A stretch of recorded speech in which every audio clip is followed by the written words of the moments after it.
She broke the glass ceiling for dozens of women across the country and here in the state when she ran for Secretary of State of South Carolina just recently. And in this special edition of Quintin's Close-Ups, I speak exclusively with Ginny Deerin. Well, Ginny, I want to take you back down memory lane. All right. To November 5th. You said the following on Facebook. Just in case anyone is worried about me, don't be. I'm feeling happy and hopeful and very lucky for lots of reasons. One being I get to nestle down in my bed today and binge on junk TV. Yay.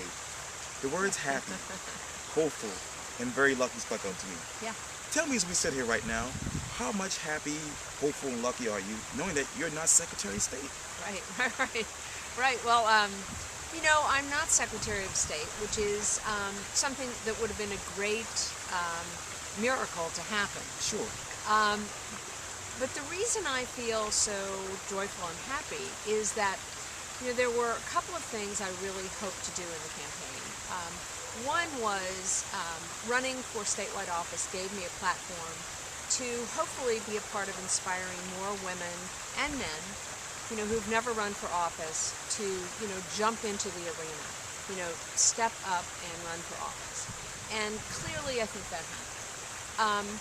I also wanted to try out some new campaign strategies, mainly just campaign strategies that put the candidate right out there with people, whether it was literally, bike riding across, counties, or just being one-on-one with lots of different people. And it turned out that the campaign has gotten accolades across the state for really having an enormous impact. So it's those kinds of things, and also, of course, taking a part of state government that doesn't work, the Secretary of State's office. And I believe by having a really clear platform and getting the message out about that, getting a lot of earned media on the subject, I think clearly the office will make some improvements. And I'm betting that the current Secretary of State's work ethic is going to improve as a result of the campaign. But, and you mentioned this, but you talk about worry in the Facebook posting. Put in your thinking hat and tell me, how much worried are you about the future of the Secretary of State's office? Well, I don't think that the incumbent Secretary of State gets up every morning with a real enthusiasm for rebooting and fixing that office. So I think there'll be some improvements made. It's an office that, it would be great to fix it, but it's also not an office where you change the world. It's not a policy office. It doesn't have to do with really life-changing things like education and economic development. So that made it a good office to try to use the campaign to get some good things done, not necessarily winning at the ballot box. Okay. Fill in the blanks for me. Election night was? Election night was really a very joyful occasion and very emotional, because anytime you put that much effort into something, you're just overwhelmed with emotion. A lot of it having to do with gratitude from, so many people being involved in the campaign. Plus my kids were in town, so that was really fun. And, it's just a celebration of what was a very important, impactful effort. Election day was? Election day was really fun because I was trying to finish off a challenge that my daughter, who's 25, and I were trying to get to 140 polls. And so we were just buzzing across the town, and I'd get up on my little stump box and hold a precinct sign up, and we would move to the next one. So, it really got me in touch, continued to get me in touch with real people out there all over Charleston County, which of course is my home. Right.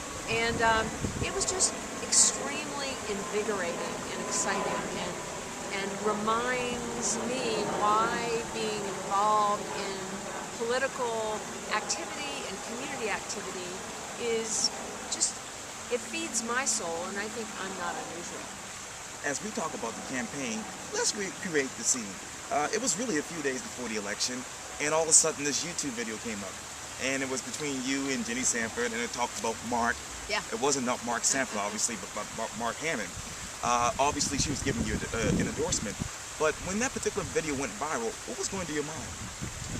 Well, What was going through my mind is the culmination of something that came about in my campaign, which is lots of people from many different political points of view. Right. You know, first ever Democrat endorsed by Flood for Growth, Right. conservative organization, first to be endorsed by the Libertarian Party, lots of Tea Party leaders, and of course Democrats were extremely excited about my campaign.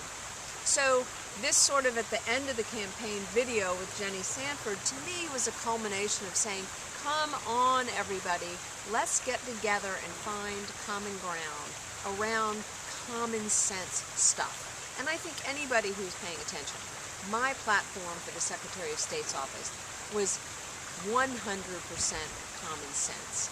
And so, you know, the Jenny Sanford video was just kind of the cherry on that ice cream sundae of people coming together and really being willing to get out there and take a chance, because certainly she was taking a chance to be on there. We have been friends and neighbors for 25 years. Yeah, so hey, why not? Yes, indeed. And you know, I want to talk to you more about emotions, because I have to ask, where was your state of mind when you decided that you would run for Secretary of State, that is? Well, I am the founder of an organization called Wings for Kids, and a big part of what we teach at Wings is the ability to understand what motivates you, what you want, go for it, don't be afraid, be yourself. And I just felt like I had been traveling around the state because of another organization I was a co-founder of called Project XX, which is all about encouraging more women to run for office, because obviously in our state we're at the bottom of the barrel in terms of representation. So I just woke up one day and I thought, you know, I need to walk this talk. It's never the perfect time to run for office, but I could do it. And so, you know, what was going through my mind is, you know, I'm motivated to do this. The time is right. And like a lot of people, once you decide to do something, you know, you're in the game. Right, you're in it. You got to go for it. Yeah. And I tried to put every ounce of sort of mental, emotional, and physical energy that I had behind the campaign, and it turned out to be, for me, and things that are important to me, and I believe for all of the supporters who really were engaged across the state, I think we found a really important win. That's right. And you know, we know that you are a public servant, you are an entrepreneur, but when you put those two aside, who is Ginny Deerin, that is? Well, I hope I'm a person who cares about family. I know I'm a person who cares about family, my community, and doing my part to try to make the world a better place. And, you know, we can do that in our homes, you know, in the way we wake our kids up, put them to bed. You know, we can do it in our schools, we can do it at our churches, we can do it in our neighborhoods, we can do it by having the courage to stand up and speak truth to power, which I think is a very important aspect of community service, because if you don't have the courage to speak up about things that you believe in, you'll never make the kind of changes for the positive. And we always surprise ourselves, and I think I was surprised and others were surprised with my campaign to feel that there were lots of people feeling the same way that I did, not just about the Secretary of State's office, but about the importance of being willing to step into the arena, even if you might fail in some aspects of the fight. It's still such an important part of living a good life. Sure. And you mentioned family. Let's talk about your 2 children and your 2 grandchildren. Yeah. For those who don't know them, describe them. Well, I have 2 kids. Both of them live in New York. A daughter and a son. And I have 2 little grandkids and a wonderful daughter-in-law. How I would describe them is, first of all, they're finance people. They both have a part of the brain that I'm not sure where they got it from. It's very analytical, and they're very successful. That's good. So I'm happy about that, and you know, it's it's as with all parents, I think it's the most important thing that I've ever done Yeah. in my life, and it is a real joy.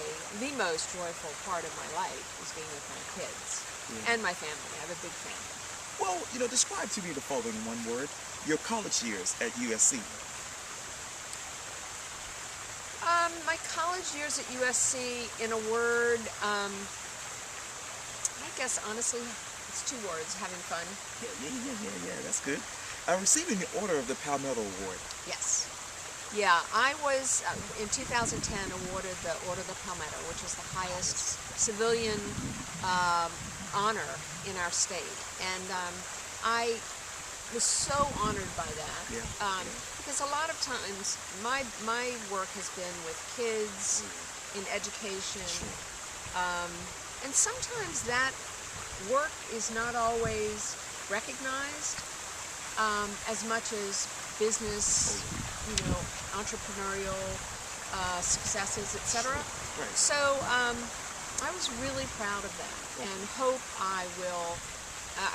I'm always have that in the back of my mind, that I have a very high bar in terms of service that I need to live up to, and I like that. I like striving to do the best I can do. South Carolina in one word. In one word, South Carolina, rich. Yeah. Your future. Fun and hopeful and impactful, I hope. Political. Well, it depends, how you define political. If you define political as being engaged in governance, yes, I can't imagine that there will be a day in my life when I'm not very interested in politics as it's defined in that way. Well, Ginny Deerin, it was so good talking to you. Thank you so much. Yeah, you're so welcome. Thank you.